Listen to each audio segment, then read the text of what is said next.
Hello. Hello. Hello. How is everyone? Thank you so much. Thank you so much for joining us today. We are so excited about Nyle DiMarco, and my name is Kalela Williams. I'm the director of the Center for the Book, and we're so excited to have Nyle as part of the Virginia Festival of the Book with Wawa Snipe. Very exciting. I want to thank a couple of people. Mostly I want to thank Erin Donovan, because without her, we wouldn't have Nyle visiting us today. She is our center's assistant director. And I also want to thank Gregory Propp, who many of you know, for making this happen. So we're going to go ahead and get started. Gregory is going to say a few words. And again, you all, thank you so much for joining us for this Center for the Book event. We will also have another event tonight at the Paramount. And we will have an ASL interpreter there. It is called Finding the Light. And we'll have 3 best-selling authors who will be present. And so I encourage you to come out to this event today. We have comp tickets for the ASL community. So come on out and join us for that as well. But I'm so excited about Nyle DiMarco. Thank you all again. And Gregory, where are you? Hello, hello. Hello, everyone. Thank you, everyone, for coming out. I wanted to welcome everyone. I wanted to go ahead and introduce ourselves. So today we have Nyle DiMarco. So, business first. I want to discuss a few things. I want to say thank you to our sponsors, first being Virginia Festival of the Book.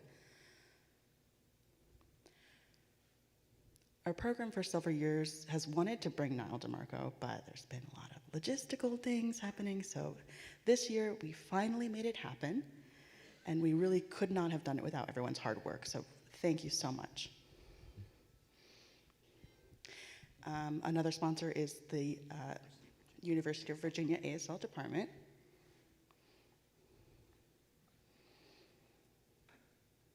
We teach ASL. We offer a minor in ASL and Deaf Culture Studies. Where are all our students? Nice to see everyone. Thank you for coming. Also, the UVA Department for Diversity, Equity, and Inclusion is another sponsor. Another sponsor of ours is the UVA Student Disability Services. Partnered with Civic Access, a local interpreting agency, and advocacy agency, who helped us provide interpreters for today's event.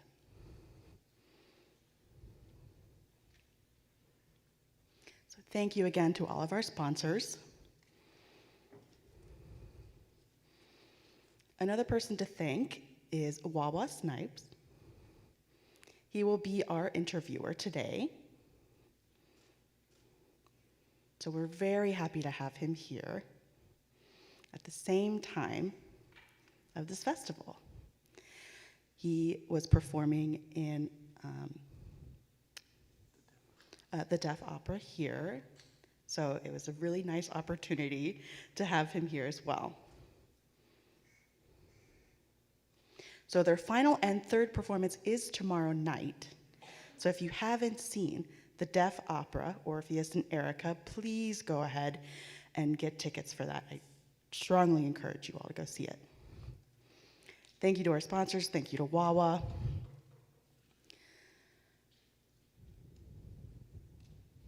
So, I'm hearing, but I was very fortunate to be born to deaf parents. I grew up in a deaf family. Really wonderful to have a supporting and loving deaf community, to be exposed to culture all my life. But I know many hearing people out there don't have the same luck as I do.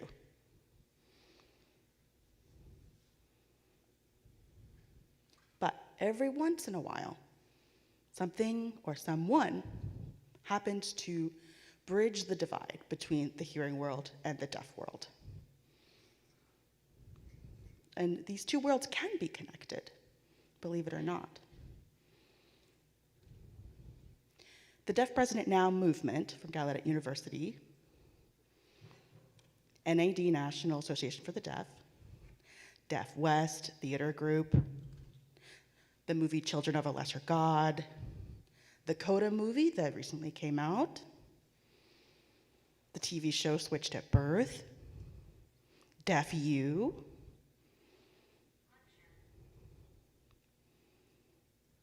people like Linda Bove, Bernard Bragg, I. King Jordan, and Marlee Matlin. And of course, another one of these wonderful people who can bridge the divide between the hearing and deaf world is Nyle DiMarco. He has had several achievements to show up in the hearing world. America's Next Top Model, he was the winner. He was also a winner of Dancing with the Stars. He was a producer on Deaf U that provided a different lens of the deaf world from Gallaudet University. He's also a very large advocate to making sure that deaf children have access to language. And now, through his wonderful book, Deaf Utopia,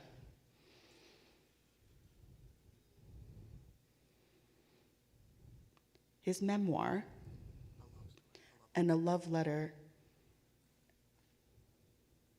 And so a love letter to the deaf way of life, and it is exactly this, a wonderful way of describing deaf culture to the hearing world.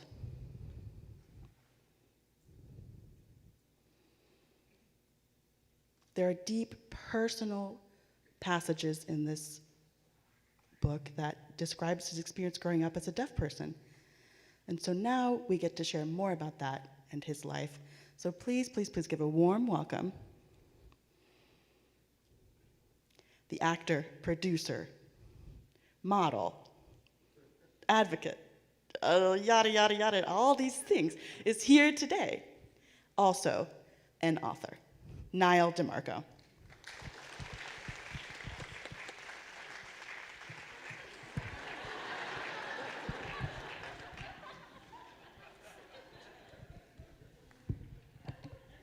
You didn't expect me? I'm Niles. Hey, I'm handsome just like Niles. I look good. I'm not Niles, sorry. I'm Wawa. Nice to meet you all. I hope you all are having a good day. Everyone's having a good day. Some of you just starstruck. Oh, come on, let's make some noise. Make a round of applause. So welcome. It's a joy to have you all here. And we're going to have a good question and answering session. And I'm excited. And this is going to be a fun event. We're not going to be lackadaisical and just be boring. Oh, no, no, no. We're going to have some fun and engage. So now, we're going to welcome Niles.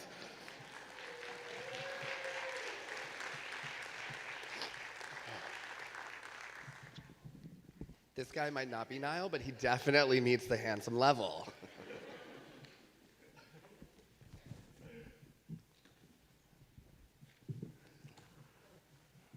Okay, so first of all, I want to thank you all for coming again. Thank you for the interpreters as well. Thank you, Kayla, for having us here. Yeah, it's been an amazing day. I just want to make sure to get myself comfortable. So, can you explain a little bit about your book for the audience to give a better concept? Definitely. Happy to. Yeah. You know, one of the biggest questions I think that people always ask me is, what led to the creation of a book? And that makes a lot of sense. Its origin is kind of interesting, if I'm being honest. It started 6 years ago now. And at the time, you know, I was finished with Top Model, and I was in the process of transitioning out of Dancing with the Stars. And there was a moment with my team that came right after we had wrapped, and they said, Nyle, you know, we think it's time that you start putting some real thought into writing a book. And I immediately said no, because I felt that there was no real reason behind it. I felt that as a person, I didn't have an interesting enough story for a bookstore shelf. I consider myself pretty boring, if I'm being honest. I grew up in a deaf family, and I went to a deaf school and went to a deaf university, and my family's all deaf. And, to me, that really parallels what I would imagine it's like for hearing kids born to hearing parents. They go to a hearing school, they go to a hearing university, their friends and family are hearing, and that's exactly what my life is. And I thought, that's boring, right? But they said, no, there's a lot of interesting things that you have to offer an audience that is going to be reading this book. So I get to thinking about the structure and sort of what I could tell. And I built these stories really from my own experience. I felt like I needed a few more years to have in my pocket that I could pull from, but at least I had a starting point. I had some stories that I felt were worth maybe sharing with a wider hearing audience who might find them interesting. And my team said, look, the timeline, doesn't need to be anything super firm, but we need you to start thinking about this because this absolutely is the direction that you need to be going. Your stories, are going to change over time, and your experiences will change over time, and of course it parallels so much of our lives, right? Things change and you sort of figure out where you are, and everything is sort of a journey in that way, and the book really felt that way as well. So I said yes, and after those initial conversations, I found a really large publishing company that I was thrilled to be working with. Sorry, I really have to get into book mode. Not a production company, a publishing company. And I was really, really, really excited to be working with them. I said, I have this deaf writer who I want to partner with to essentially help me ghostwrite my book. I'm comfortable with English, I'm very bilingual, but I'm much more comfortable talking about myself and telling stories in my native language, which is American Sign Language. And I would prefer to approach this book differently than what you've seen historically.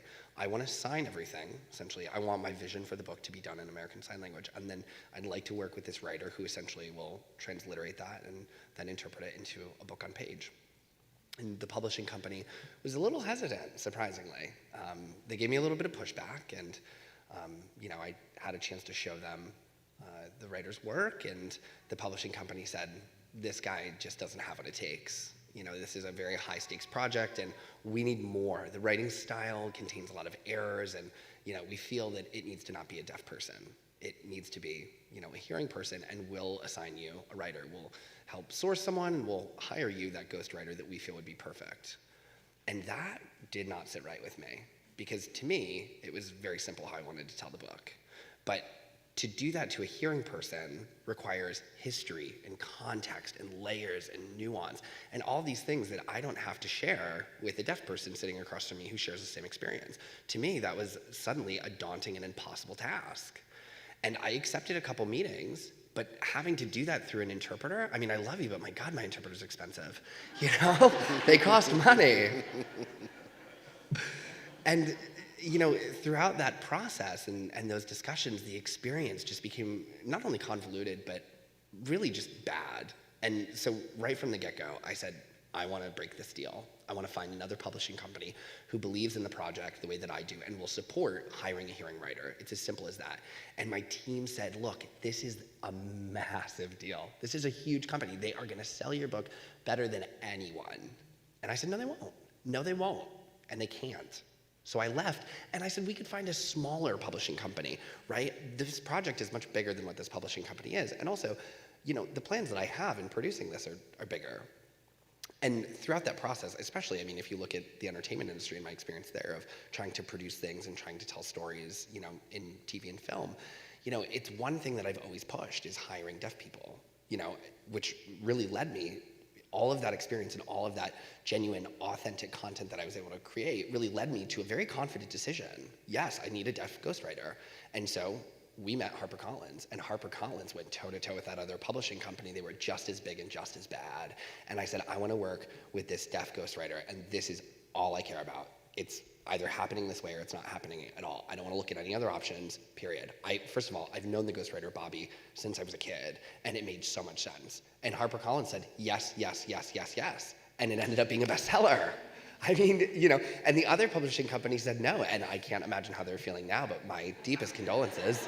Through that journey, I really realized that it empowered me to make my own decisions. and also, empowered more of my confidence in saying, it's deaf people first, and that's how I wrote it. Wow. So, okay, see the influence, that's what influenced you. Okay, so have people understand where you're coming from and to understand the deaf experience, the benefits. The deaf gains, yeah. So it's nice to see people that's willing to just work with you and just be willing to accommodate. That's very nice. Very true, very true. And so now I have some questions for you. That looks like a list. Okay, so I'm just letting you know, some nosy people I know have a lot of questions that you want to ask, but I'm going to be nice. Okay, so one of the biggest questions, so how do people in life respond to your book? Like they have conversations about your book, like how your friends, your family members, how did they feel about your book? That's a really good question. I think it's interesting because, my best friend and my family, of course, pretty much know everything about my life. They've seen me through so much of my experience. And, when I gave them the book to read, I felt like, you already know all this. I mean, this is just review. But they came back and said, we didn't know half of this about you. And I was like, I guess half of it really only happened in my head. There were perspectives that I wanted to share that, I certainly felt like they already were privy to, but in the process of writing it, I was really surprised. And I'll tell you, writing a book is not an easy process. There's so much to give to it, and so much that you have to produce really from just inside you, and then a lot of massaging to make sure that your perspective is really given to an audience in the way that you expect. It definitely made me closer to my best friend, made me closer to my family, and we were close before. So yeah, I think it's been a really good response, but also relief. Okay, so people learned a different perspective of you, things that they didn't know. You had to open up. Yeah, it's like, oh, wow, you have to share it with the whole world? It's like, oh, wow. Yeah. So, okay. So it did empower others to share their story as well. So you're thinking that your story might be on a smaller scale, but no, it might be helping someone else. Absolutely, absolutely. And I'd agree because obviously, when I realized that I could write a book, so much of it was, really about 10% of the deaf kids like me who come from deaf families. That's a very small subset in and of itself. So I wasn't really sure how that would resonate with a hearing versus a deaf audience comparatively. Okay. Okay, if you could sum it up in one sentence. Ooh, the book. Does it have Well, to? no, you, the book, nouns, yeah, it could be related to the book, but in general, yeah. Ooh, to pull the world in one sentence. I would say, if I could compress all of that book, I would say, you gotta let deaf people do our thing. Let us do our thing. I think so much of my book really talks about sort of how my deaf parents tried and fought so hard for my education and for my rights to a good education throughout my childhood. I think we can see the successes and certainly the changes of deaf people over time when we're allowed to lead. And, when we're in charge of the decision making, the future, is fated much better. And I always say, let us just do our own thing. And again, that runs in parallel with my story about the other publishing company saying no. They wanted a hearing writer. I couldn't have written this book that same way. Look at the results. We know exactly how to make the things that we want to make successful. And I think that's really key. It's key, but also I'm thankful that I've been able to do it. And I think that pretty much sums it up the best. Well, thank you. Okay, I'm going to flip pages. Okay, you mentioned the author. The authors, the notes, and the elements, like things can get lost. Mm-hmm. So, we're lucky to have you here in person. Could you expand a little bit, like what might get lost in translation? On maybe explain a little bit in depth to some that might not understand it? Yeah. You know, language in and of itself is a mode of output, right? And, you know, for me, at least looking back in my childhood, you know, going to a deaf school, I saw other deaf students who had difficulty with expression or with that output in communication. And it puzzled me at times, wondering why they didn't have sort of the same comfortability as I did. And when I traveled to other countries, you know, to me, I couldn't exactly put my finger on what the difference was. And it wasn't until later in life that I started to realize that access to language is core and really at the root of that problem. It's so important. There's something called the critical language acquisition period in the mind, which closes at the age of 5. And what we see in research is that we have 5 years essentially to develop language that will provide students, or children in general, a foundation by which they can thrive and by which they can communicate. That 5 years essentially establishes their ability to communicate, to express, and to identify, because we do all of that through language. And so, you know, again, I mean, that's another really big core theme of my book, is access to language and why it's so important and why that leads to success, why it leads to happiness, and why it leads to a place where we can thrive. Okay, so language is language deprivation is the difference between going to a deaf school and being mainstream. So I guess the worst part of it is that you're being deprived.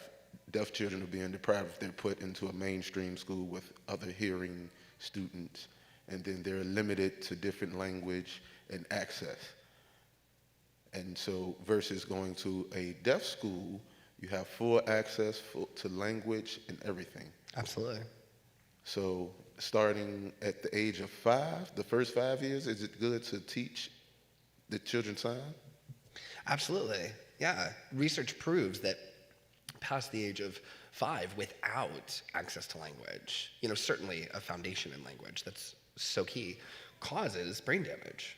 Literally, we can see that in brain scans, and we see that in research that's been done, because it impacts so much of our cognitive ability, so much of our ability to express, to communicate, but also just our general health and well-being, right? You have to have that foundation first and foremost in order to be able to interact with a society. You know, when pushing children, oftentimes the emphasis is on the modality. It's not so much English, it's that they want the kids to be able to speak. And they're not teaching English in a way that provides them the foundation in language. They're teaching them essentially to try to be hearing. And what I always push for is allow a deaf child to choose or to find the best modality and the best language for them, right? Provide them everything. Oh, great, awesome. Okay, another question. Okay, so in each chapter, you know, you shared something about, you know, deaf history and the deaf culture, you know, pertaining to your experience. Okay, what do you hope that the readers will get from that? Sort of in my book formula, yeah. I think it's a good question. Well, when I first met with Bobby, the ghostwriter, we started talking about sort of what format and what our recipe would be. And the biggest challenge was telling my story, you know, in a way that would fill a book, but also would provide context, because I wanted the reader really to understand the history. I wanted them to have the background and to be able to understand all of the things that make me who I am, right? Because it's not just my story that created me, it's so much that came before me. And that was really tough, right? Because the history alone would be just mind-blowing and so much to add, but also my story alone would not be enough. And so we set out to reading every memoir we could get our hands on. And the one that really struck me was actually Trevor Noah's memoir, which is incredible. It's the comedian, yeah. Yes, I love it. His book is incredible. I'm not sure if you've read it, but it's called Born a Crime, and it outlines essentially Trevor's experience growing up during the apartheid. And, you know, he talks so much about how his individual story doesn't so much make him who he is, but how the larger apartheid and the larger things that were happening around him really contributed to who he is. And it was very interesting to me how he was able to play within each chapter, sort of with an introduction of the culture, the context, the history, what was happening at that time, and tie it directly to his story, right? At the end of the chapter, you would sort of see this really brilliant weaving in of his story into the larger context. And while it seems really simple, it was also a really complex idea. And I was so drawn to that, I thought, this is the best way for an audience to understand me more, to really be able to connect to my book. And to me, the goal was to share a story within the context of deaf history, within the context of deaf struggles, and also resiliency that comes from our community that made me who I am. Okay, so you kind of opened the door for hearing people to come in into our deaf culture, our world. Oh, that's nice. Great introduction. Absolutely. Okay, question. Is there any specific issues or challenges that you have faced being a part of the LGBTQ community? Any challenges or struggles? Well, I think that identity certainly overlays, in many ways. On the topic of intersectionality in and of itself, I think it's always a more complex conversation, of weighing two things that also overlap in some places and not in others. For example, being in the entertainment industry, it's really easy to experience discrimination based on one identity, but then I have two others that really offer a nice double whammy. And I think my approach to my work has to be really curated to that, to everyday experiences. For example, with Deaf U, the production process for Deaf U was something that everyone saw as a challenge, and I saw as a really great opportunity. When we sold it to Netflix, we ensured that they committed to an agreement that we would hire at least 30% people behind the scenes who were coming from the deaf community. And as an executive producer, I could sort of call out that, we historically had not seen that talent behind the camera. I said, if you give me at least 30%, I will hire 50. And that was up to me. And it was an uphill battle, certainly. Netflix was very much behind it, to be clear. But it was an uphill battle in, finding talent and supporting them and making sure that we were building an environment in which deaf people could thrive as crew. What we ended up happening was that 50% of the community came to support us behind the camera, but also 50% of them were from the LGBTQ community, which was really thrilling. To have deaf queer representation behind the camera was so vital to the work that we were doing, and it was a way for me to respond to the situation in Hollywood. Okay, so inclusion, you provided access and inclusion, yes. Okay, so that's what the world needs to understand more about inclusion. Yeah, so, it's been a process, a challenge, a fight, yes, but it's improved. There's always room for improvement in each avenue, yes. But, learning fast, learning on the fly. You're very right. Very right. Okay, so for now, another question. I found this very interesting. Okay, so the deaf community in Hollywood, is it similar to the deaf community outside of Hollywood? So what is your impact to the community? Wait, I want to read this question. Where is this? Okay. Okay, so the question is, the deaf community in Hollywood, deaf community is everywhere. Right. But in Hollywood, it might differ from outside of Hollywood. Well, I feel the question that's being asked is specific to the deaf people in Hollywood and wondering if they're the same as the deaf community in general, right? I mean, that's my take on this. I don't know. Let me read this again. I guess that's the question. Let me read this again. Okay, is the deaf community in Hollywood the same as outside? Okay. Yeah, all right. I get the gist. I guess I'll answer sort of what the impact of being spotlit sort of within the community. I feel like that's an easier answer because it comes from my own experience. So I'll tell you, I remember when I first got on America's Next Top Model, to be honest with you, I didn't think really much of it. I thought I was gonna go do the show for a few weeks, and at the time I was in the process of getting a job at the recruiting center doing PR for Gallaudet University, and I was so excited. So I really expected to go to America's Next Top Model and then come back. When they first extended the invite for me to try to audition, there was no real weight to it. No, I mean, clearly I was wrong, but I wasn't really interested in being in the spotlight at that time. I mean, that was, 7 or 8 years ago. And, I had plans for my life that didn't involve having a heavy obligation to the deaf community. There's a lot of need that came out of that. People expected me to jump into everything and to do all these things. And I suddenly felt like I had a million managers who were all seeing me as a puppet. And I'll admit, I was a little angry. My experience on Dancing with the Stars was fantastic. But in the process of my platform sort of blowing up, I felt like I no longer had ownership or agency. But again, I have always said, and I realize that it's not their fault. It's not a larger community's fault for expecting me to do so much or needing me to do so much, because historically we have not had that representation on screen. And when representation on screen is so sparse, there are higher expectations of talent who make it to Hollywood. And, balancing the industry's needs for more representation, does not always align with every other possible need. But for me, I've always believed that all of us can only represent our own stories. Of course we want to represent the deaf community, but I have to accept my role and also my lane. I have to figure out and balance what's right for me, and, honestly, it was less about ignoring and more about growing thick skin and understanding that there were real life needs that I had to address. And, I will admit, I so appreciate what I was able to do on America's Next Top Model. I would have never expected in the last 8 years that my life would be like this. I feel like so much of what I did, I really missed out on some of the things that, I would have been doing in the meantime. And it was hard for the first 2 or 3 years, really making peace with that. But luckily, I've gotten accustomed to it.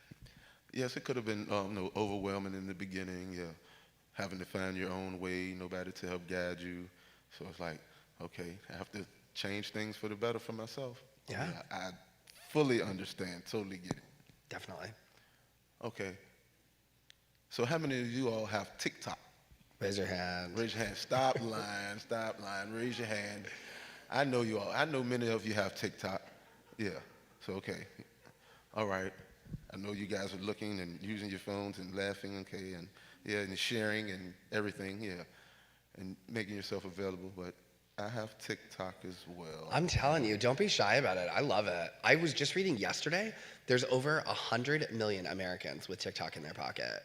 If you consider that's a third of the country, that is an audience. Yes, and the world, yes, it's more than that, it's expanded, yes. Yeah. But I have a question for you, and I'm sure you all want to know this as well. Oh, I'm scared. Okay, on a bigger scale, okay, people are fascinated about learning ASL on TikTok. Okay, do you think that encourages or inspires people to learn ASL through TikTok? Or, you have a lot of, positives and negatives about ASL on TikTok. So what is your opinion about that?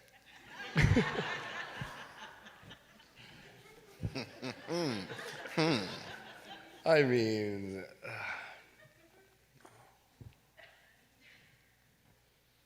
honestly, I'm hoping that, people who are following ASL creators on TikTok are following deaf creators. But at the same time, I see so many hearing people trying to teach ASL, and I feel sometimes it might be a good thing because it gives a little bit of exposure, right, to a hearing corner of the world that might be getting missed by deaf creators. And, yes, in general, the rule of thumb is only learn ASL from deaf people. Yes, absolutely. I'm learning French myself right now, actually, on TikTok because I follow French instructors. And you'd be surprised at how many people are teaching French. Very surprising. And it draws, to light the question, is teaching ASL strictly a deaf thing? I don't know if, any of those French instructors have a degree. And for the ones, sometimes even if they don't, and I follow them, it's because of their fluency and because of their native level. But, I would say, we want to see ASL thrown into every corner of the world. We want people to know our languages here. And that's the thing that's still, a little controversial. Some people don't know ASL. Some people are fluent in ASL. They are able to teach it. Have some deaf people that teach it as well. But then you might have someone to transition or try to sign a song and it isn't correct?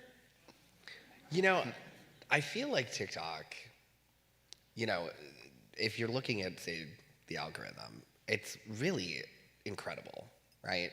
Because you have, hearing people who are teaching there who are actually worse than what you can even imagine. Let's say they get, I don't know, 500,000, just of one view, and then you have so many other shares. I mean, the algorithm is really just a beast. But, I think I was gonna say one more thing. Oh man.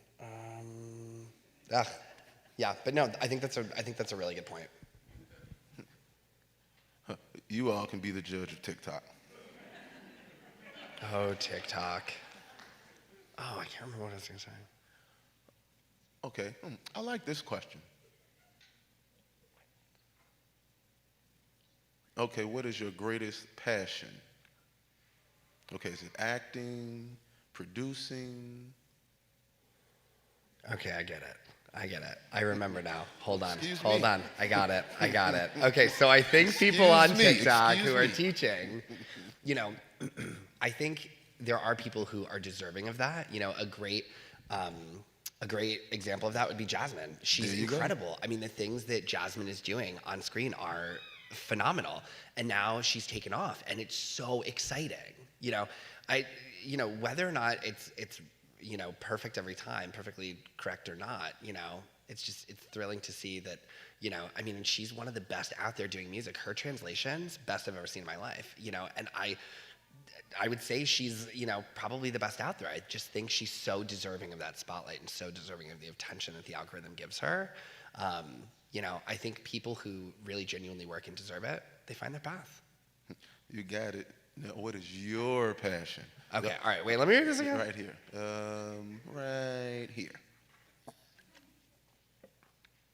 Okay. All right, now, my biggest passion. I own a production company now, which is really thrilling. It's it's established with the goal of creating more content like Deaf U and like Audible, right? Both which were really documentary based. But now I'm working in the scripted space, creating more. My goal has always been to create, projects in Hollywood, but the entertainment industry is tough. Only 10% of the ideas that get pitched out there get made.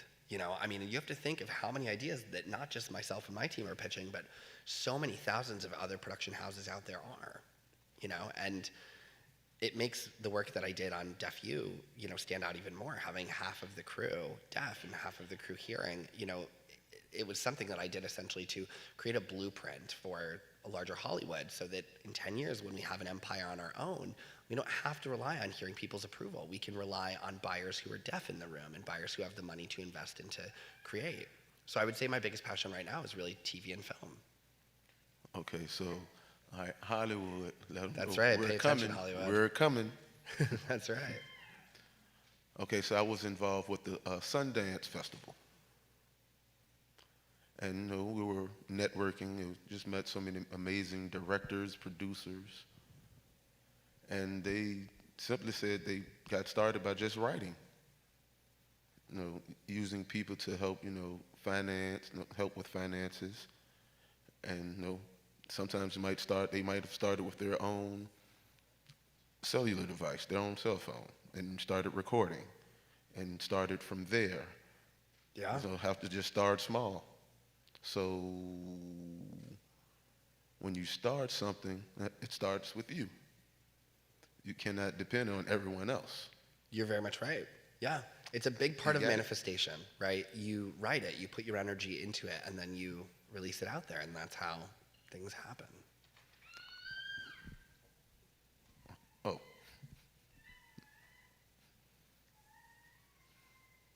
Okay, this one is a little sentimental to me. Your mom. Oh, yes. Honestly, the MVP. Yes, she's the MVP, yes.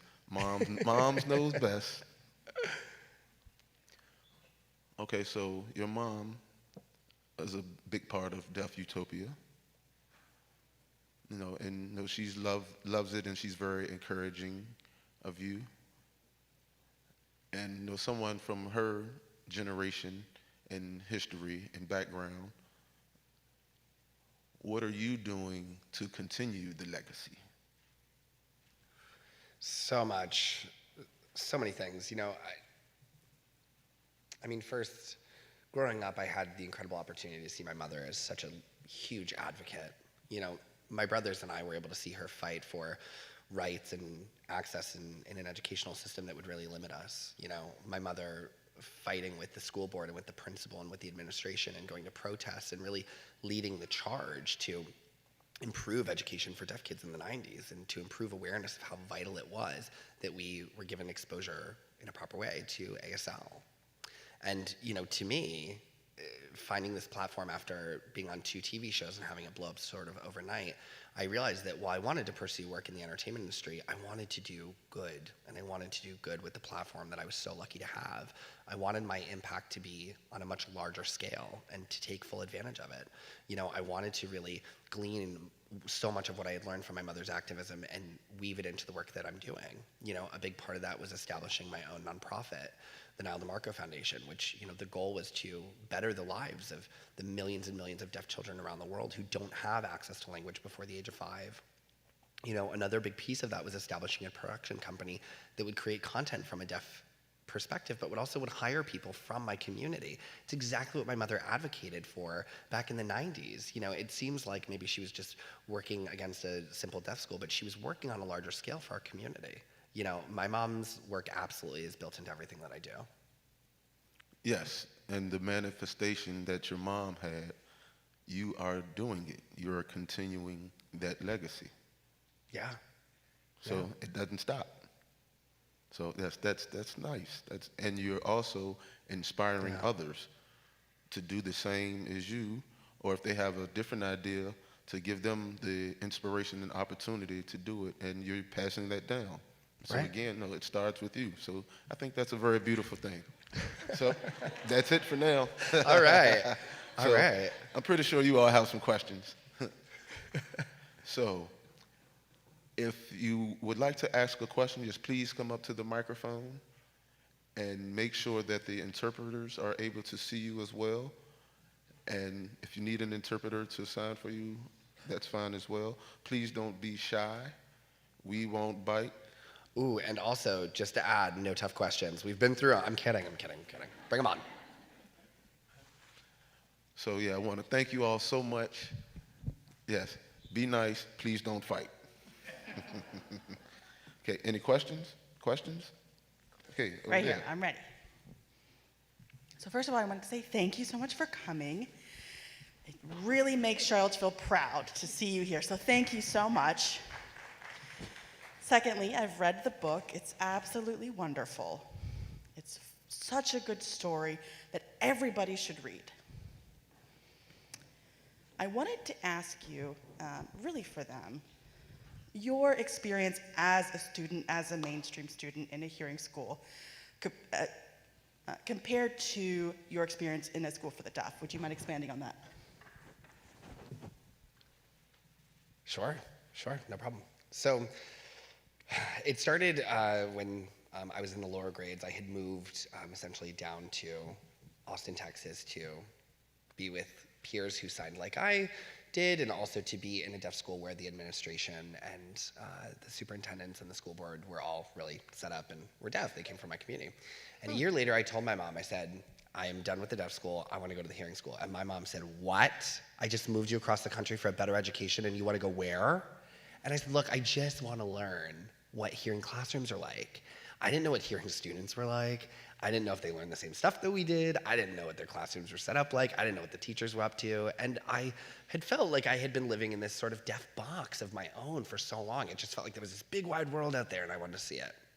So, got into the hearing school, and a week later I came home and I told my mom, I quit. You know what my mom said? She said, too bad, you're staying.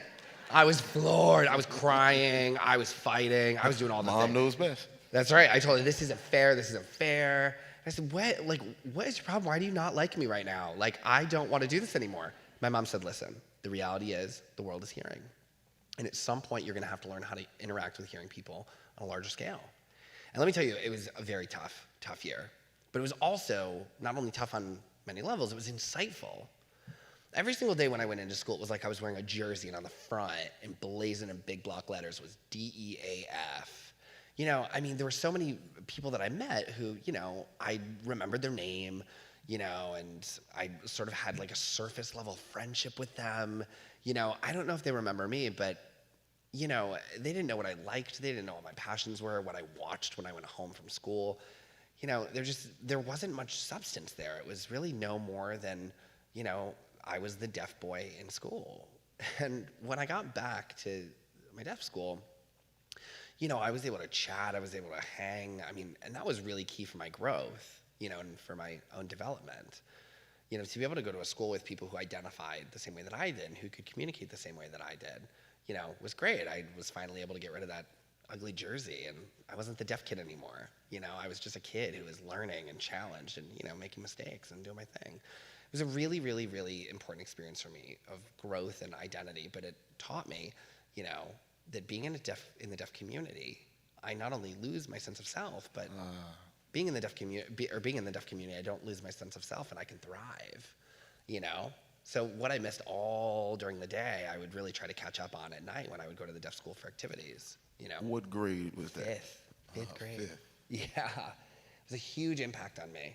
And, you know, still looking back, I kind of shudder. I never want to experience that again. I mean, now I do every day in my own world, you know, working in the entertainment industry.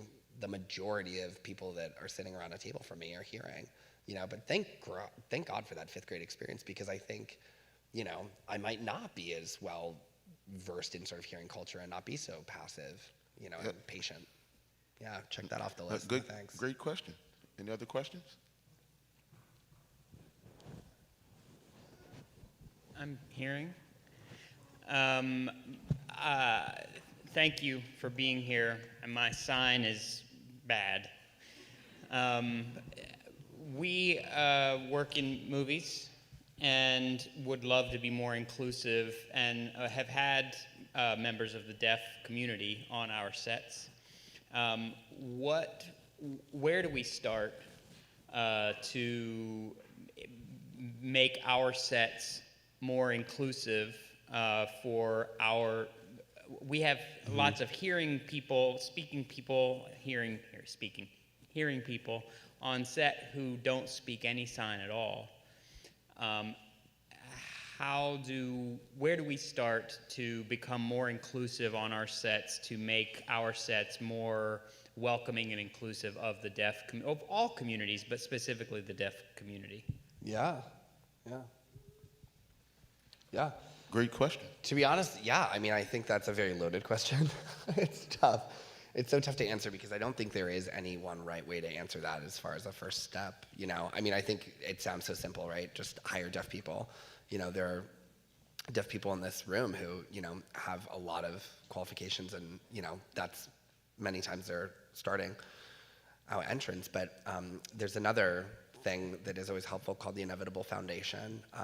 And, you know, they're pretty new at this point, but the Inevitable Foundation's primary goal is really to lead people through that process. The foundation has a database of deaf talent and other people who work in the Hollywood industry who are specialized or experts in a specific field or are starting out in a specific field.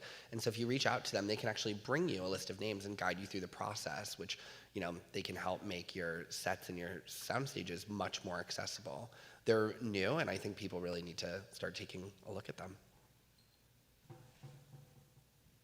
Okay, if you have a great forum, well, let's say have a forum where people can network with other people, you know, disabilities, deaf, hard of hearing, that kind of inclusion, and that way you have a plethora to pick from. Just, you know, start from there, develop it there, and just be open. But I think, you know, hiring him is very important, to bring him to the table, to see it from a different perspective, a deaf perspective. So I think that will, you know, help and apply to the deaf community. So true. So true. Other questions? Hi, okay, I'm deaf. I'm going to say my question. So, thank you so much for publishing your book and sharing your story with everybody.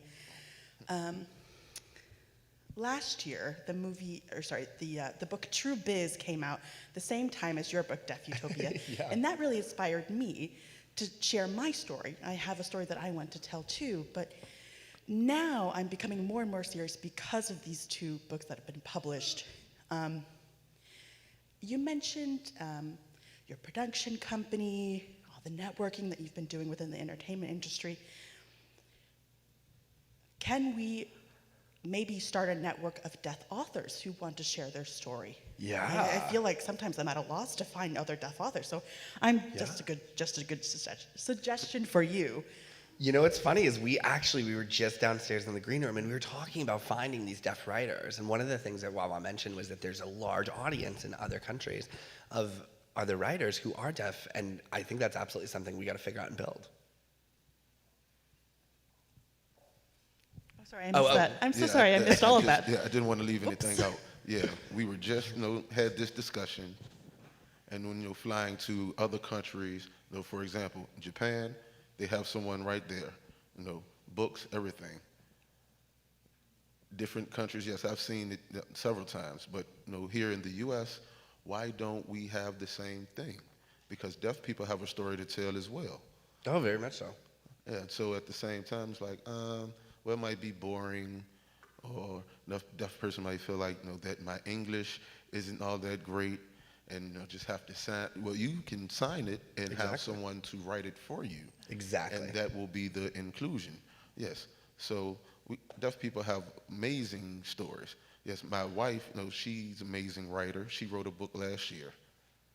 And her English isn't, all of that great, but, had some other people to come and help her perfect it, relate it to her story. So you all have a story to tell. You have many stories to tell. You have a life. Absolutely, absolutely. And I always tell people, write your story. In our field, so many of the stories that become movies and TV shows are actually from a book. They're actually from a piece of content that's written. One of the biggest problems that my production company has and the Hollywood industry has in general is that we don't have enough books.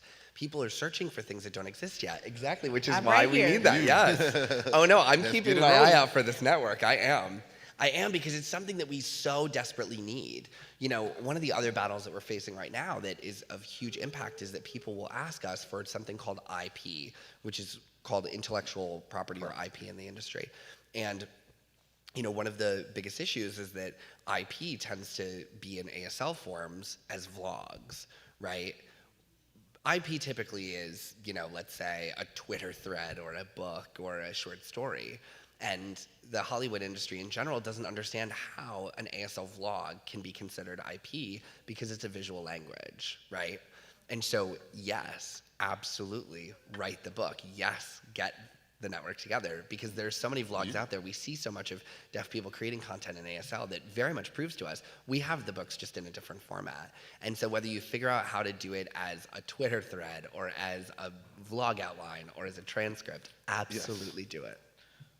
Yes. Any other questions? I have a question. Hello there.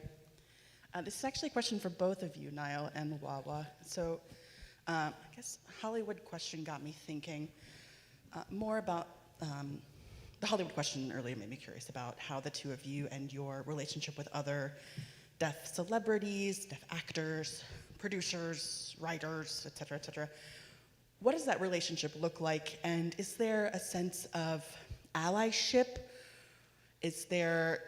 What are some common themes that you guys have encountered in talks together?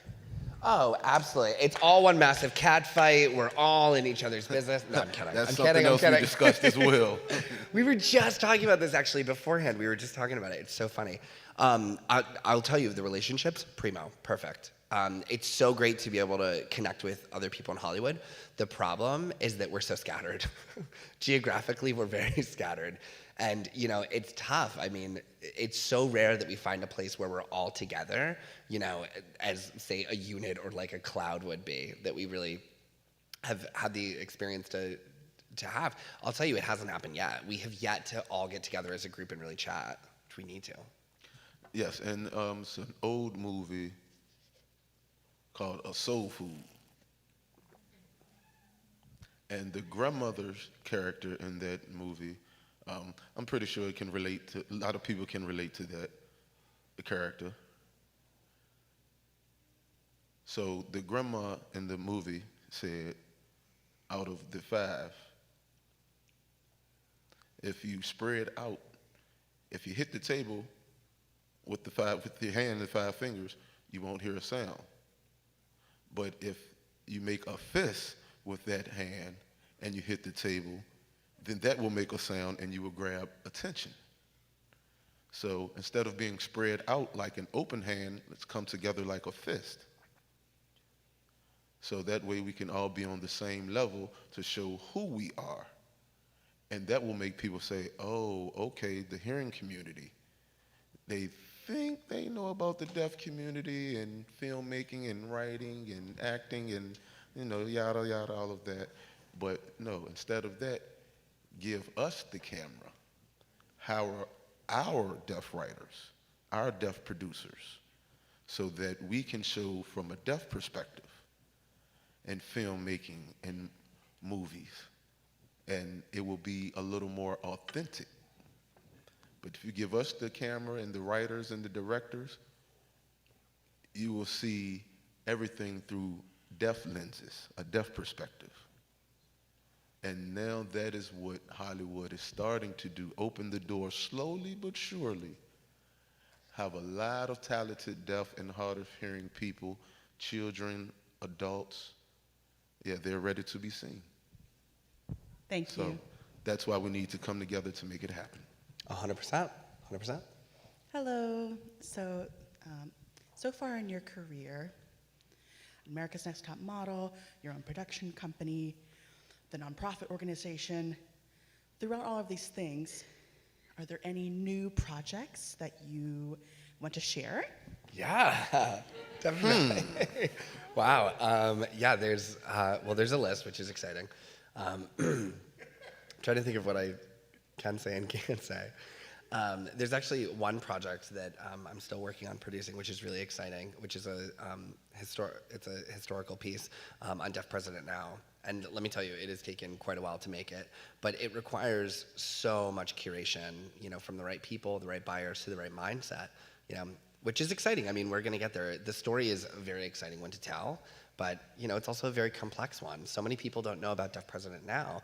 It happening in '88 made a big impact on, obviously, the deaf students and the deaf community, but a lot of people still don't realize that Gallaudet, being the world's only university in the world for deaf people, was run by hearing paternalism for 194 years. So, really having a chance to tell the story about the leaders, but also so much of what happened leading up to that is, it's a lot. And you have to bring in the right people, you have to bring in the right writers, essentially, to show what happened at the university that led to this incredibly historical protest. For us to not only win our demands that we brought to the school board, but also to be able to provide rise to the passage of the ADA that supports people of all disabilities in the U.S. It's a lot to tell. It's by far the biggest one I'm looking forward to. I have another Over question. there. Oh, yep. Finally, we have someone on the left. Okay, all right. Can we go to the left and then go to the right? Great. Hi, Nyle. I was wondering if you could give us your best smize. Smize. Yeah, show us what Tyra taught you.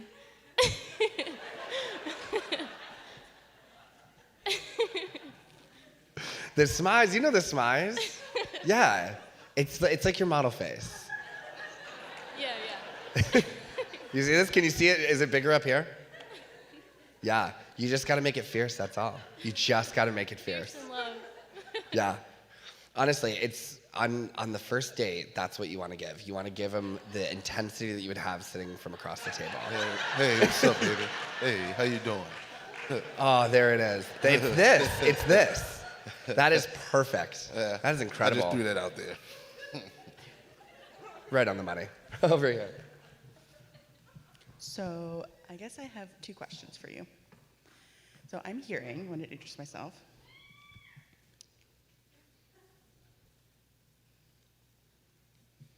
So where I'm from, we don't really have a deaf community. It's very, very tiny, so I haven't really had a chance to interact with the deaf community as much as I want to. And so it was hard to find where I could, connect with the deaf community. So do you have any suggestions of where I can find more connection? And if so, how I can advocate for the deaf community more? Like online, like you said, hearing people teaching ASL, it's kind of okay, but I think, having deaf people teach their own language is important as well. So I guess I wanted you to expand upon that more. Are you from here? No, I'm from Virginia. I'm near, like a small town near Virginia Tech. Oh, yeah, no, I know what that is. It's near Virginia Tech, yeah. Yeah, I mean, the biggest thing, when you're from a smaller area, it's tough. One of the biggest things that I can recommend is to use the power of social media. You can oftentimes find a community there that is, even bigger. It's been one of the biggest impacts on my life. Obviously, if you're planning on moving then later in life, you can find that larger community and potentially even be connected with a lot of people from there. But the big question about empowering deaf people and sort of how to do that, in my own view, I would say certainly, empowerment also with doing your own thing in ASL, I think is a really fine line. Oftentimes people think that supporting deaf community involves taking the mic, and so much of it is using a platform to refer to the deaf community, right? And to point out that, we are creating really incredible things that might just not be being seen. So I always encourage people to learn how to sign, and if you feel comfortable in that language, absolutely, use it. It certainly can be partially yours as well. It's you're absolutely right. It's very much a fine line. I would agree with you, and I think one that takes a lot of balance. Yeah, I think I've seen some hearing people online, and they're teaching it, they're trying to use it for clout. It's just, I think staying away from that is really important. Well, to be honest with you, hearing people teaching ASL, I'm not gonna lie, it feels like playing with fire. I think hearing people signing songs, I think is fine, I guess, as long as, it's very evident that it's your own version and that this is not, ASL that's been given to you, from the deaf community because you're, a part of it. There was very much a school of thought that hearing people should not, be using ASL sort of in that sort of public way at all, but I think showing your ASL knowledge is not the worst thing in the world. I know, we were just talking about this too. Yes. We were just talking about this too. You kind of pick your own battles. Thank you so Good. much. Okay, next over here. Hi there. So trying to be a business owner, as a deaf business owner, I'm trying to start a nonprofit for deaf and hard of hearing women. And so I find myself struggling. I'm 21 years old, but I see so many opportunities for deaf and hard of hearing women, for networking opportunities and in person. So do you have any advice for that? Yeah, you have the benefit of time. You're young, you're starting so young, and that's, incredible because you have so much to go through still. You have 10, 20 years that, you're able to really build. It's persistence in finding people, and, it's making sure that when you're networking, I remember when I was younger, I hated the word networking, loathed it to my core, but, networking in and of itself is so critical. You'll meet so many people by putting yourself out there and, by talking about your nonprofit out there. Eventually you will arrive to a point where, everything that you've dreamed of are the streets you're walking on. Yes, you should never let your age be the barrier. 100%. You have a passion. Expensive. Don't worry about the money part. Just worry about the knowledge. That's what's important. Your passion is what's important. If you keep going, people won't ask about your age. They want to know what you know and who you know.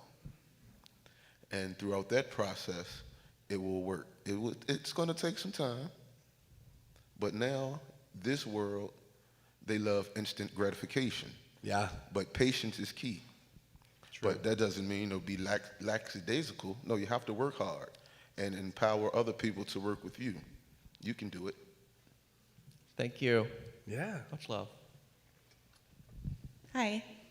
Hi, so I have two questions. Well, first, thank you for being here. This is really nice.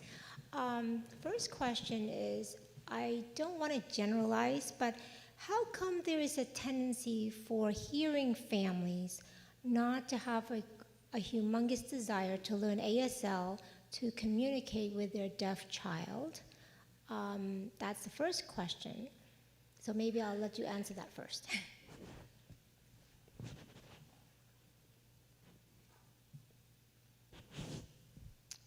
Yeah, there's, I mean, so many reasons that go into that, I think.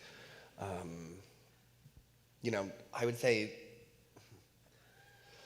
in the hearing world, I think their general understanding or view of ASL is not that it's its own beautiful language. I'll tell you a funny, sort of sad story. I interviewed with Larry King many years ago. I mean, he's done so many incredible, successful interviews, from all walks of life. And even he still didn't believe that ASL was language. He called it a series of gesture, and I argued back and forth with him over and over and over again. But it was very clear that that was his mindset, and it was not going to change, and certainly he's not alone in that.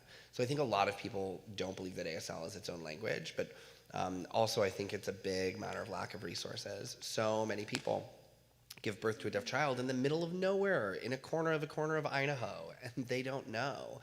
So they really write it off and believe that speaking or teaching their kid to be hearing is, the biggest thing. And also, parents, have just this innate sort of push that, they must be able to teach their kids, right? That they're the best thing for their kids. And of course, that's a very natural feeling. But, they want their kid to learn to be just like them, right? And what I think many of them don't realize is that those wants and those inherent needs, when misunderstood, can actually cause damage to their child and, can really ruin a lot of the potential for building a foundation. I'd say there's so many reasons, but those are probably the three big core ones. And to just segue with that, to add on, medically, yes, a lot of doctors, I come from a hearing family. And so they say, no, you don't need to learn sign language. He'll be fine. They read lips and just write it down to communicate. No, that's not always true. I didn't learn sign language until I went to college at Gallaudet. I wish I knew sign language before that, but I was always the last person to find out stuff in the family.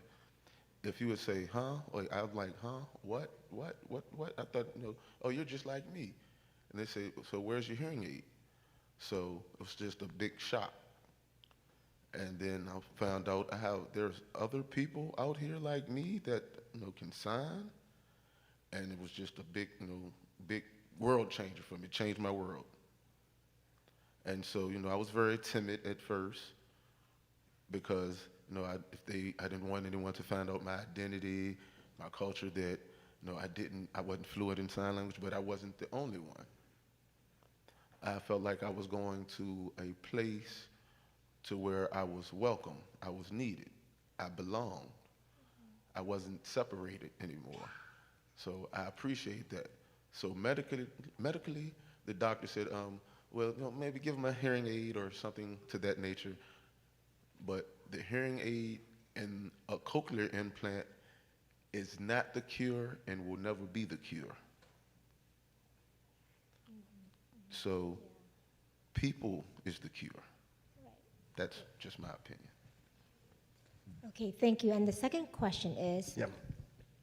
so I'm a hearing person, and I'm married to my husband who's fluent in ASL, Dr. Krenz, but I have a desire to want to teach ASL also, but I'm not certified. But I feel like, is it better to do something to expose sign language to people? Wouldn't that be okay too? Yeah, I mean, teaching ASL in what context? What do you mean exactly? Like at a collegiate level? Oh, no. Like, are you just talking about teaching like the general population about ASL? Yeah, for example, maybe in the classroom or at church. Just sometimes they just want to learn American Sign Language. I understand sometimes they think it's so cute, let's do that in sign language. But if you do it the correct sign, I just wonder, do I have the Yeah, I mean, to be honest with you, I feel like it's fine, for the right? deaf culture, yeah. It's cute and it's fine until you earn money, right? hearing people who are earning money off of teaching sign language is a real big issue. That's what happens on social media, right? Many well-known creators who are hearing and are teaching ASL are earning money while deaf people are still struggling to find their way up the algorithm. But to teach specific signs at church to sign along and worship, I think is fine. Yeah. And then it's cool that if you interpret or sign at church, whatever, but you can bring videos of deaf people signing as well. So it's almost like they're learning from a deaf person as well. That's true. Now, if you want to expand on that, then you would find the proper person to instruct the class. Okay. But Thank you. what you want to do is to start. Thank you. You're welcome.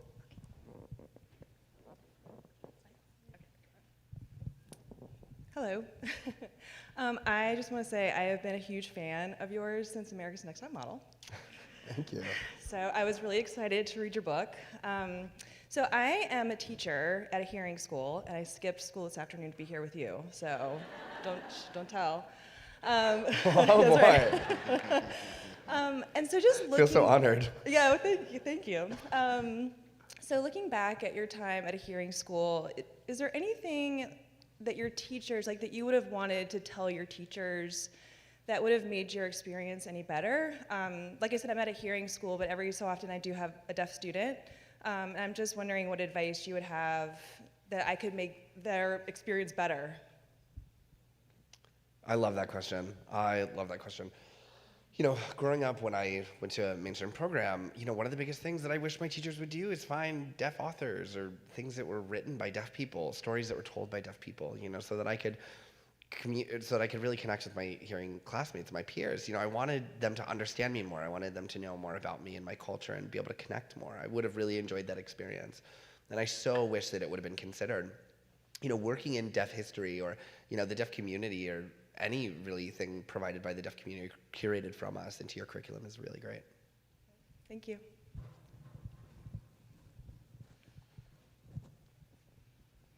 Hi, Nyle. Hi. Thank you so much for coming, and thank you all as well. I think we've heard it a lot, but seriously, from all of us here, it's an honor to have you here.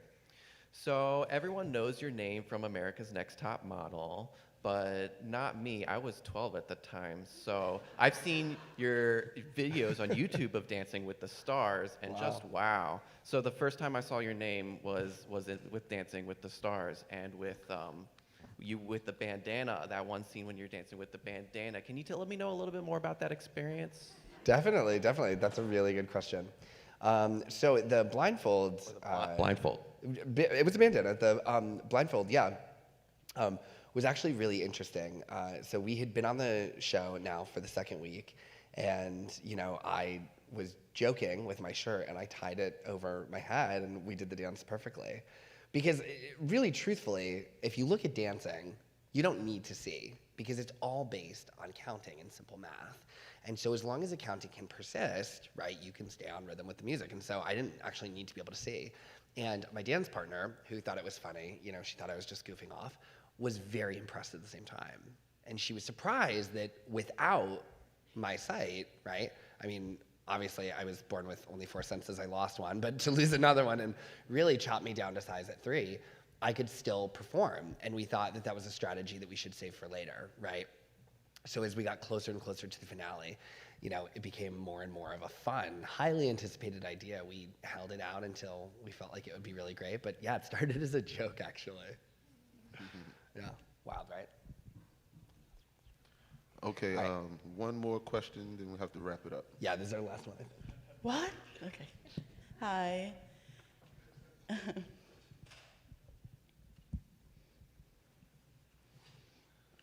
So you do a lot with movies and TVs now, but you won America's Next Top Model.